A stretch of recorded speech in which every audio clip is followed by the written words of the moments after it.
बातें बना लेना बड़ा सरल है, पर अपनी ममता को, आसक्ति को समेट पाना बहुत बहुत कठिन है। कोई बिरला साधक ऐसा होता है जो अपने लक्ष्य की तरफ रखता है, भगवान सामने, सदगुरुदेव सामने, पर ये दुष्ट इंद्रियां और मन जगत को ही पाना चाहते हैं, जगत को ही भोगना चाहते हैं, जगत को ही देखना चाहते हैं। कैसी मलिनता! इसलिए भक्त्या युक्तः, बातें केवल कर लेना थोड़ी होता कि हमें भगवत प्राप्ति करनी। भगवत प्राप्ति करनी है तो इसके मूल में सारी बात आ गई कि अब मुझे और कुछ चाह नहीं रखनी, और कोई कामना की पूर्ति नहीं करनी, और किसी से अपनापन नहीं रखना, मुझे प्रभु चाहिए। ये सावधान हो जाइए। आप एकांत में भी भगवान के सामने हैं, आपको हमारे श्यामा श्याम देख रहे हैं। ऐसी भावना से हर समय सजग रहोगे तो पापाचरण बंद हो जाएंगे। जिनकी इच्छा एकमात्र भगवत प्राप्ति की है, यदि इच्छन्तो, तो उनको क्या करना होगा? ब्रह्मचर्यम चरंती, ब्रह्मचर्य का पालन करना होगा। प्रत्येक इंद्रियों का निर्विषय हो जाना वास्तविक ब्रह्मचर्य है। केवल जनेंद्रिय से ही ब्रह्मचर्य को नहीं लेते। हमारी प्रत्येक इंद्रिय भोगों से रहित होकर भगवत अनुराग में, नेत्र प्रभु को देखना चाहते हैं, त्वगेंद्रीय प्रभु को स्पर्श करना चाहती है, घ्राणेन्द्रीय प्रभु के श्री अंग की गंध पाना चाहती है, श्रवणेन्द्रीय प्रभु के वचन सुनना चाहती है। एक एक इंद्रिय अपने प्रभु में लग गई, अंतर्मुख हो गई, बाहर विषयों का त्याग हो गया। इसे ब्रह्मचर्य कहते हैं। पर प्रारंभिक ब्रह्मचर्य में जनेंद्रिय का ब्रह्मचर्य अत्यंत आवश्यक है। यदि जनेंद्रिय जन्य व्यभिचार दोष से युक्त है तो कदापि उसे भगवत प्राप्ति नहीं हो सकती। शुभ गति व्यभिचारी शुभ गति चाहे, असंभव। और भगवत मार्ग में सबसे बड़ा दुश्मन यही व्यभिचार दोष है, काम। इसी से हमारा हृदय मलिन होता रहता है। अंधा बटे और पड़ा चबाए वाली दशा रहती। कहते हमें 50 वर्ष हो गए। अरे 50 जन्म हो जाए, तुम व्यभिचार करो, गंदी बातें करो, गंदे चिंतन करो, सो समय व्यतीत कर, अनंत जन्म व्यतीत हो गए, भगवत प्राप्ति हुई क्या? 50 वर्ष से भगवत प्राप्ति हो जाएगी क्या? 5 मिनट काफी है भगवत प्राप्ति में। एक बार नाम काफी है। वो स्थिति तो लाओ। बार बार बहिर्मुख वृत्तियों के द्वारा विषयों में सुख बुद्धि कर लेने से हमारा सारा का सारा अध्यात्म चिंतन बदलता रहता है। इसलिए लाभ नहीं मिल पाता, एक रस चिंतन नहीं रह पाता। बार बार विक्षेपी विषय करते रहते हो, हम सहते रहते हैं और भोगते रहते हैं। एक बार तो हिम्मत करके उठो। अवलो नशानी अब ना नशई हो, एक बार तो दृढ़ बनो। बस मन के अनुकूल चलने की बात को तुम्हें रोकना होगा, तभी तुम्हारे अंदर यदि इच्छन्तो, ऐसी इच्छा जागृत होगी। पक्का पक्का ऐसा ही है। जब हम किसी विषय के वेग को सहते हैं, विषय नहीं भोगते, तो मन बहुत जलाता है। उस जलन में फिर एक ही बात होती है, बस भगवत प्राप्ति हो जाए, झंझट खत्म हो जाए। कब तक हम इसमें चलेंगे? एक बार भगवत, वो जलन हमको भगवत प्राप्ति की इच्छा प्रकट करती है। अपने लोग क्या करते हैं? जलन को मिटाने की कोशिश करने लगते हैं। तो भगवत प्राप्ति की इच्छा क्या? भोग प्राप्ति की तृष्णा जागृत हो जाती है। भोगे हुए भोगों को बार बार भोगने की इच्छा का नाम तृष्णा है। बाहर और भीतर से कोई सहयोगी नहीं, जल रहा है उपासक, तब रास्ता निकलता है भगवत प्राप्ति का, तब इच्छा प्रकट होती। अब नहीं, बहुत जल लिया, अब तो केवल प्रियाजू के समीप जाना है, अब तो प्रभु के सानिध्य में रहना है, नहीं इन भोगों की जलन में जलना है। पर यहां तक पहुंचने के लिए जलना होगा। तभी लिखा सहित सहित बाढ़ भगति तास्तिति क्षस्व भारत, क्योंकि आगमा पाइनो अनित्यास, ये नाशवान काम क्रोध आदि तुम्हें प्रेरित करेंगे, तुम इनके वेगों को सह जाओ। ये स्थायी नहीं है, आगमा पाइनो है, आने जाने वाले हैं, और ये सहन करने से नष्ट होते हैं, भोगने से बढ़ते हैं।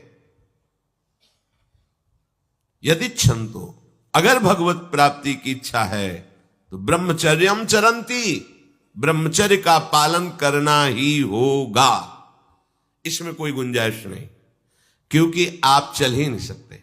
ध्यान से सुन लो, ये मनोरंजन का मार्ग नहीं है, इसमें मन ही मार तनहारिक वृंदावन में गाज, इसमें मन मारना होगा। प्रायः ये मन को दुलार करने वाले लोग कभी भाग्य से सत्संग में भी आ जाते हैं, कभी श्री विग्रह के दर्शन करने भी मंदिर पहुंच जाते हैं, कभी तीर्थ याटन भी करते हैं, पर इनका कोई लक्ष्य नहीं होता। आज सुन लिया सत्संग, बढ़िया है, लक्ष्य नहीं होता। यहां लक्ष्य वालों की बात हो रही। यदि छंतो, यदि तुम्हारी ऐसी इच्छा जागृत हो रही किसी जन्म में भगवत प्राप्ति करनी, तो ब्रह्मचर्यम चरंती, आप सच्ची मानिए, जिसके निकालने में तुमको सुख की अनुभूति हो रही, उसको रोकने में कितनी सुख की अनुभूति होगी।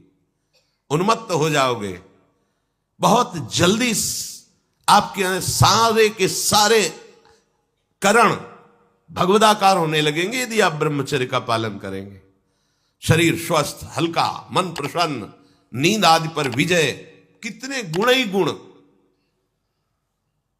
और ब्रह्मचर्यहीन आलस्य, प्रमाद, भोगों का चिंतन, मन का डिप्रेशन में पहुंचना, कमर में दर्द, टांगों में दर्द, सर में दर्द, घबराहट होना, बिना किसी कारण के मन भयभीत हो रहा है, भोजन अपच हो रहा है, बिना किसी प्रक्रिया के वीरनाश हो रहा है, बिना किसी प्रक्रिया के। काहे को मृत्यु स्वयं स्वीकार कर रहे हो, ये मृत्यु है। चाहे भगवान दत्तात्रेय जी बोल रहे हैं या भगवान कपिल देव जी बोल रहे हो, जब उपासक को संबोधन करते हैं भगवत प्राप्ति के लिए, तो कहते हैं कि इस भोग वृत्ति को साक्षात मृत्यु रूप देखो, ये मृत्यु है तुम्हारी। जब शरीर राग त्यागना है तो तुम शरीर से भोग भोगोगे, तो आसक्ति शरीर की पुष्ट होगी, आसक्ति भोग सुख की पुष्ट होगी, है नहीं। कितने दिन शरीर रहेगा, कितने दिन भोग रहेंगे। विचारवान बनो, ब्रह्मचर्यम चरंती, ब्रह्मचर्य का पालन करो।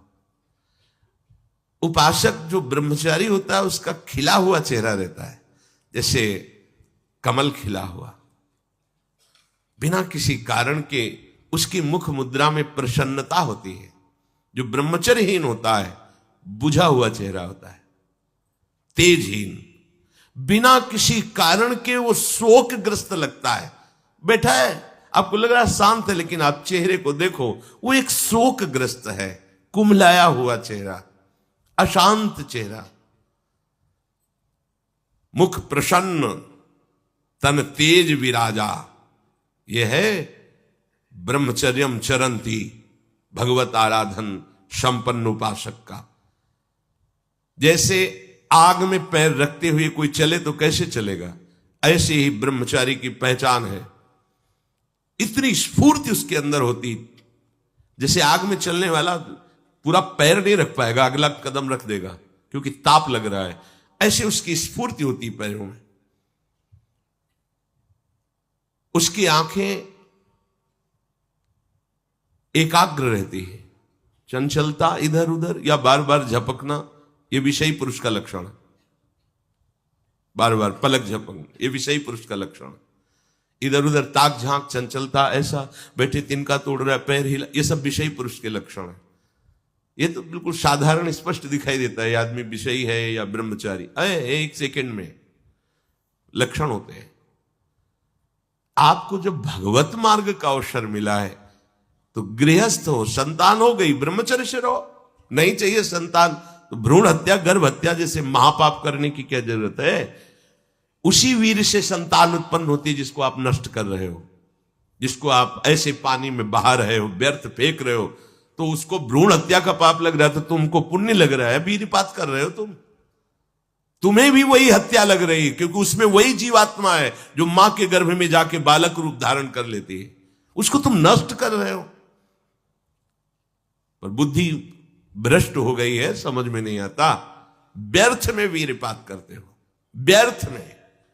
तुम्हारा भजन बनेगा, तुम अध्यात्म के योगी बनोगे, मजाक है अध्यात्म का मार्ग। होश में हो जाओ, ये मन के दुलार को बंद करो। जब तक इच्छा ही नहीं भगवत प्राप्ति की, तो फिर तुम कैसे भगवत प्राप्ति कर पाओगे? भगवत प्राप्ति की इच्छा कैसे होगी जब तुम्हारी इस तरह से निंदनीय वृत्तियां हैं? इंद्रियों को दुलार कर रहे हो, मन को दुलार कर रहे हो, भगवत प्राप्ति चाहते हो, आचरण नीच और चाहते हो उच्च पदवी। सावधान हो जाओ। यदि क्षंतो ब्रह्मचर्यम चरंत, ब्रह्मचर्य बहुत बहुत आवश्यक है, सबके लिए आवश्यक है, स्त्री पुरुष सबके लिए आवश्यक है। आप उसको केवल भगवत प्राप्ति से ही मत समझिए। अरे जीना है तो ब्रह्मचर्य की आवश्यकता है, स्वस्थता की आवश्यकता है, प्रसन्नता की आवश्यकता नहीं। मरा हुआ जीवन, रोज सुबह शाम निकल रही, रोज जीवन जा रहा है, किस काम का जीवन? गया, गई रात्रि, गई दिन, गया समय, जा रहा है। तुम्हारा उद्देश्य क्या है? तुम्हारे हाथ क्या लग रहा है? क्या प्राप्त कर रहे हो? विचार ही नहीं रह गए, विवेक ही नहीं रहे, पशुवत बस ऊपर चमड़ी में सुंदरता का लेप करके और मलमूत्रों के भांड में प्रियता करके पूरा जन्म नष्ट कर देना। कैसी धिक्कारमयी बुद्धि हमारी है। जहां हमें मुक्त होना चाहिए वहां मांग क्या रहे? कोई बिरला ही मुक्त होना चाहता है, वो बिरला वही होता है वीतरागाहा, जिसका राग नष्ट हो गया है, वो वैराग्यवान चाह करता है भगवत प्राप्ति की। जो भगवत प्राप्ति की इच्छा रखता है और ब्रह्मचर्य का पालन करता है, उसकी इंद्रियां शांत हो जाती है। सिद्धांत समझो, खूब भगवत भजन करो, चाहे गृहस्थ हो चाहे विरक्त। संतान उत्पत्ति की आवश्यकता है तो ब्रह्मचर्य नष्ट करो, नहीं तो गृहस्थ में भी ब्रह्मचर्य रहा जा सकता है। हर समय थोड़ी तुम्हारे अंदर विकार रहता है। बहुत सात्विक गृहस्थ हमने दर्शन की, बहुत सात्विक, पर अब तो ऐसा देखना सुनना बोलना खाना पीना हो गया है कि ब्रह्मचर्य तो एक स्वप्न जैसी बात है, कोई इसे धारण ही नहीं करना चाहता। उसका कुपरिणाम सब भोग रहे हैं, सब भोग रहे हैं। नई अवस्था है, पता नहीं चलता है कि इसका जीवन का क्या उद्देश्य है, ये जीवन क्या है, समझ में नहीं आ रहा। मतलब कोई बाहरी संसारी हो तो चलो, बेचारे को मार्ग नहीं पता है, रोज सत्संग सुनते हैं, उनको यह पता नहीं कि मेरा उद्देश्य क्या है। अभी तक किसी यही समझ में नहीं आता, उद्देश्य क्या है तुम्हारा? भोग उद्देश्य है तो नाटक क्यों कर रहे हो? जाओ मरो जाके भोगों में। अगर योग उद्देश्य है तो फिर चूक क्यों कर रहे हो? आगे बढ़ो। संपूर्ण इंद्रियां शांत हो जाती उसकी जिसके अंदर भगवत प्राप्ति की इच्छा और ब्रह्मचर्य पालन। शब्द याद करो, ये शास्त्र है। यही तो हम चाहते हैं, इंद्रियां शांत हो जाए, यही चाहते हैं हम। भोग नहीं चाहते हम सब। हमारी इंद्रियों में जब वेग आता है तो हम परेशान हो जाते हैं, ये कैसे शांत होंगी? तो पूर्वाभ्यास रहा है, यही रास्ता रहा है कि जब वेग आवे तो इंद्रियों से भोग करो तो शांति मिल जाएगी, ऐसा। और ये उल्टा है, त्यागात शांति अनंतरम। भोग का वेग आए, सह जाओ तो शांत हो जाओ। पर उल्टा बात हमारी बुद्धि सिखाती है कि भोगों को भोगो तो शांति मिल जाएगी। और भगवान कह रहे जिन्होंने रचना रची इंद्रियों की और भोगों की भी, वो कह रहे त्यागात शांति अनंतरम।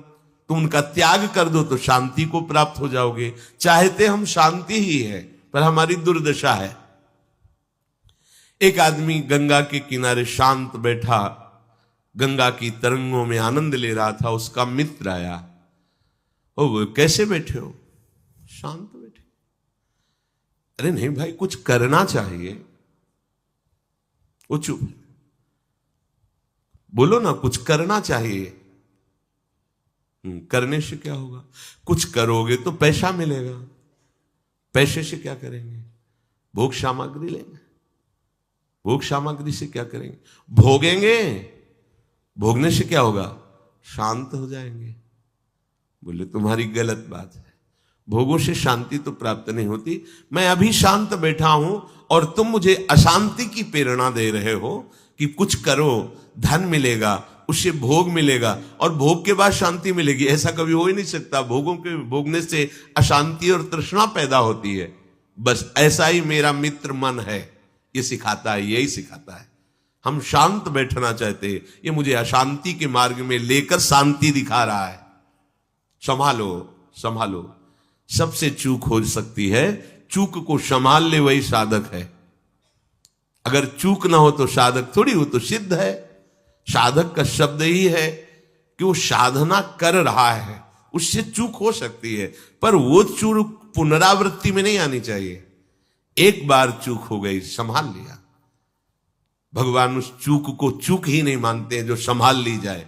जो बार बार पुनरावृत्ति की जाती है वो अपराध है, वो दंड है, उसको भोगना पड़ेगा। कोई और दंड नहीं देगा। वही क्रिया, वही चेष्टा तुम्हारी तुम्हें जला देगी, तुम्हें अशांत कर देगी। एक क्षण की चेष्टा पूरे जीवन भर के लिए तुम्हें जलन पैदा कर सकती। पूरे जीवन एक चेष्टा तुम्हें विमुख कर सकती है, पूरा जीवन बर्बाद कर सकती है।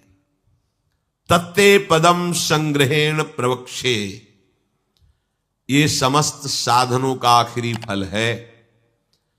जब कोई भगवत प्राप्ति की इच्छा करके ब्रह्मचर्य, ये बहुत खास बात है, बैठा लीजिए आप सब। ब्रह्मचर्य की अत्यंत आवश्यकता है।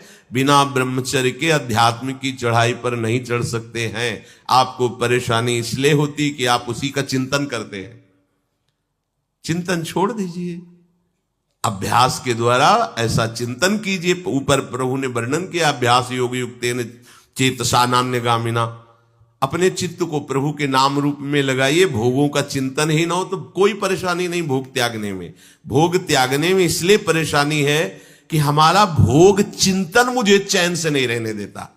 अंदर से देखिए, कोई भी भोग क्रिया होने के पहले उस भोग में तदात्म होता है और चिंतन होता है। क्रिया बाद में होती है, सब कार्य पहले हो जाता है चिंतन के द्वारा।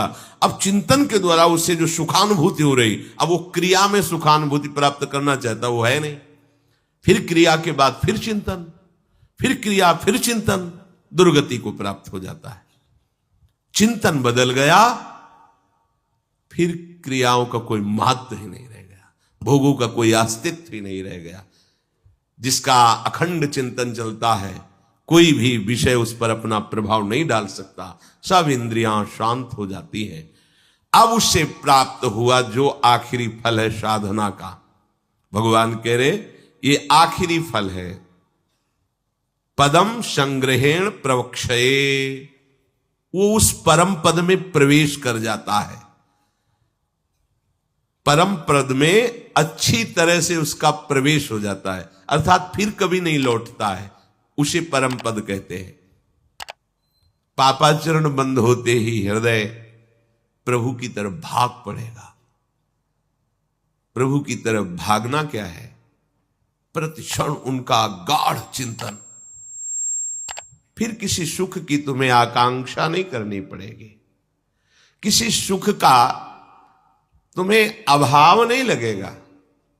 इह परलोक सकल सुख पावत, मेरी सो भैया कृष्ण गुण संचु।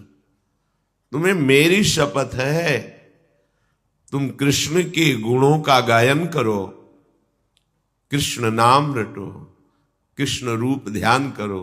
इसका फल होगा प्रियाजू के चरणों में प्रीति। जिसका गोरे चरणारविंद से संबंध है, इह परलोक किसी भी सुख की चाह ही नहीं रह जाती।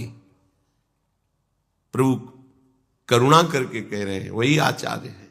मेरी कसम, तुम कृष्ण के गुणों का संचय करो, तुम्हें इस लोक परलोक में सब सुख मिल जाएंगे। कोई अभिलाषा अधूरी नहीं रह जाएगी। पर भक्त्या युक्त, अन्य संबंध, अन्य महत्व बुद्धि ये कलंक है हमारी भक्ति में, नहीं समझ रहे।